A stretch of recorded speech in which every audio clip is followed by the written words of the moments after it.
پھوپھی ذات، خالہ ذات، ماموں ذات، یہ ان بہنوں سے جو بہن ہے نہیں حقیقت میں لیکن مجازن بہن کہا جاتا ہے قریبی رشتے کی وجہ سے، ان میں نکاح کو رواج دینا چاہیے۔ اس میں بہت سارے فضائل ہیں اس کے۔ پہلی بات، قرآن مجید نے الگ سے پروٹوکول دیا ہے ان چار رشتوں کو۔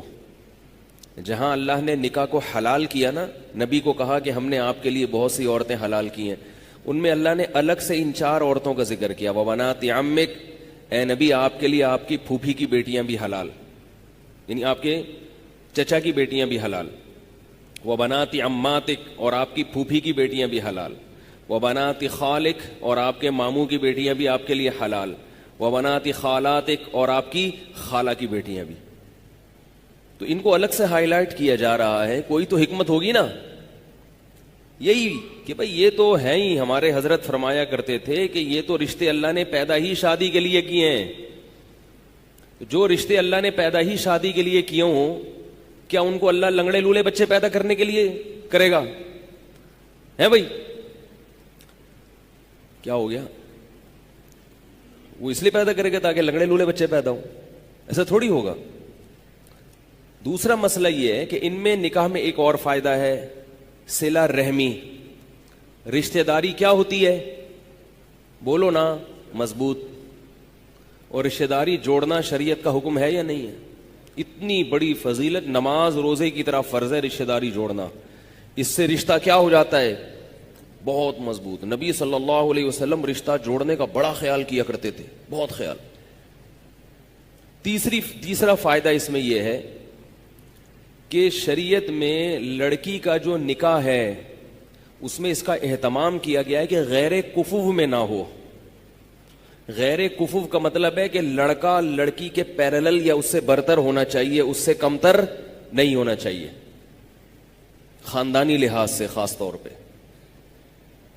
بھائی جس خاندان سے لڑکی کا تعلق ہے، لڑکا ویسے ہی خاندان سے بلونگ کرتا ہو، کرتا تو اردو میں ہی ہوگا لیکن آج کل انگلش میں کیا کرتا ہو، وہ بلونگ کرتا ہو۔ کس خاندان سے؟ ایسے خاندان سے جو لڑکی کے برابر ہو یا اس سے افضل ہو، اس سے نیچے نہ ہو۔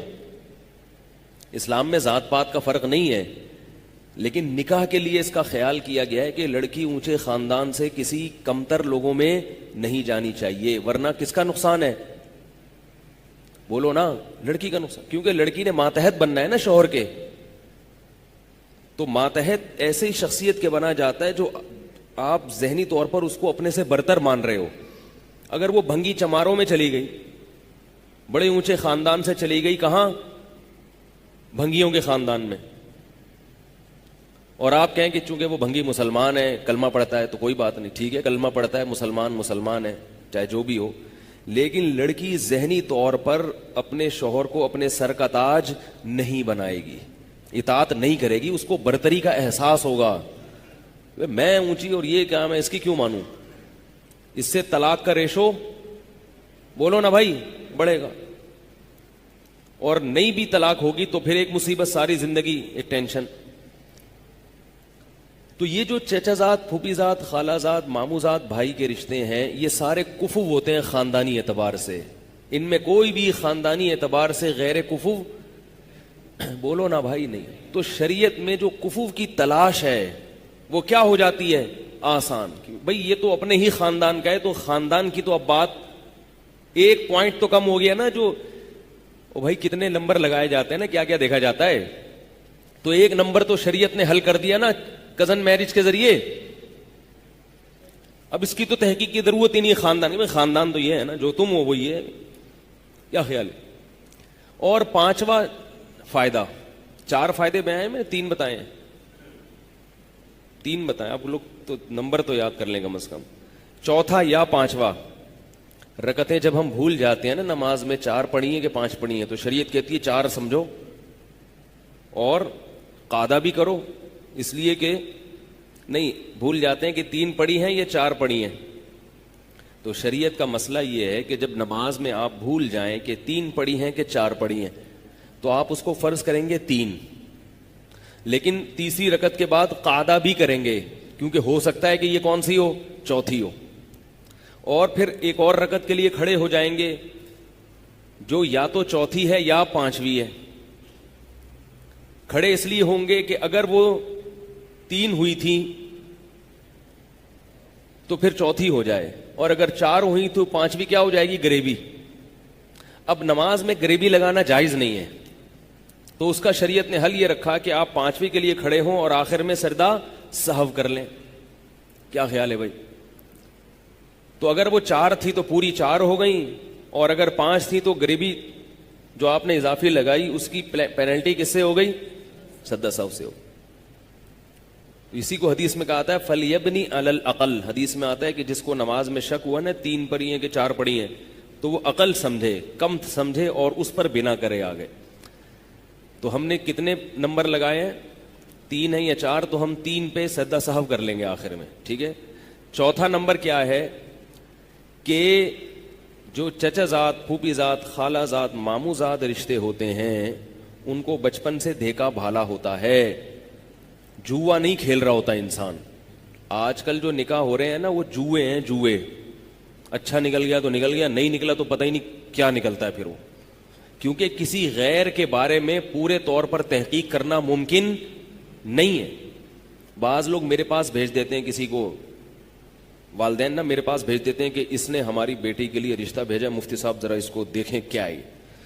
تو وہ نہا دھو کے شیمپو لگا کے بڑے تمیز سے آتا ہے میرے پاس, ٹھیک ہے نا, نہا دھو کے شیمپو ویمپو لگا کے خوشبو میں اوڑا, ایسا لگتا ہے کہ میرا دل چاہ رہا ہوتا ہے کہ میں اس سے بیعت ہو جاؤں. اب کیا پتا کہ یہ حقیقت میں ایسا ہے یا نہیں ہے بھائی, کو پتہ چلا سکتا ہے؟ آپ کہہ سکتے ہیں اس کے آفس سے پتا کرو, آفس فون کر کے پوچھا ہاں بھائی صحیح ہے, تو ہو سکتا ہے باس کے سامنے صحیح ہو, وہاں تو ڈنڈا ہے نا باس کا, تو جہاں ڈنڈا ہوتا ہے وہاں تو سب صحیح ہوتے ہیں بھائی. تو گھریلو زندگی کیسی ہے اس کا پتہ چلانا بہت مشکل. چچا زاد, پھوپھی زاد, خالہ زاد, ماموں زاد کا بچپن سے پتا ہوتا ہے کہ کون بچپن میں بنٹے کھیلتا تھا, کون لٹو کھیلتا تھا, کون چڈی پہن کے تالاب میں مینڈکوں کے ساتھ نہاتا تھا, کون کیا کرتا تھا, کون گلی محلے سے مرغی چوری کرتے ہوئے پکڑا گیا تھا, یہ سب پتا ہوتا ہے. خوبیاں بھی پتا ہوتی ہیں اور بولو نا خامیاں بھی پتا ہوتی, سب پتا ہے. تبھی لوگ سب کچھ نہیں بتاتے اپنے بارے میں, کہتے ہیں نا سب بتا دوں تو ہاتھ پاؤں کٹوا دوں, تو ان کا پہلے سے سب کچھ پتا ہوتا ہے. تو اب اگر ان میں خامیاں بھی ہیں تو پہلے سے پتا ہوتی ہیں کہ یہ ہے, لہذا پہلے سے برداشت کرنے کا تحمل ہوتا ہے کہ بھئی یہ تو ہے. کزن میرج کا یہ فائدہ ہے, چچا زاد بہن ہو یا چچا زاد بھائی ہو, پہلے سے پتا ہے. تو کتنے فائدے ہو گئے؟ 4 فائدے ہو گئے. اور بھی بہت سارے فائدے ہیں اس کے, اگر میں گنوانا شروع کروں تو اور بھی یاد آئیں گے مجھے. یہ 4 بھی ابھی صرف بیٹھے بیٹھے سرسری غور سے یاد آئے, ورنہ اور بھی فائدے ہیں. پھر آگے نسل جو پیدا ہوتی ہے نا اس میں بھی بڑے فائدے ہیں, بڑے فائدے ہیں. اس میں دونوں کے مفاد ہوتے ہیں. جو رشتے ہیں لڑکی اور لڑکے کے ابا اور اماں کے جو رشتے ہیں وہ دونوں طرف سے ہوتے ہیں, لہذا دونوں ان رشتوں کی پاسداری کرتے ہیں. آپ نے شادی کر لی یہاں سے امریکہ میں, تو امریکہ والی کے ننیال وہ ادھر ہے اور آپ کا جو رشتہ ہے وہ ادھر ہے, تو ان سے آپ کا کوئی تعلق نہیں.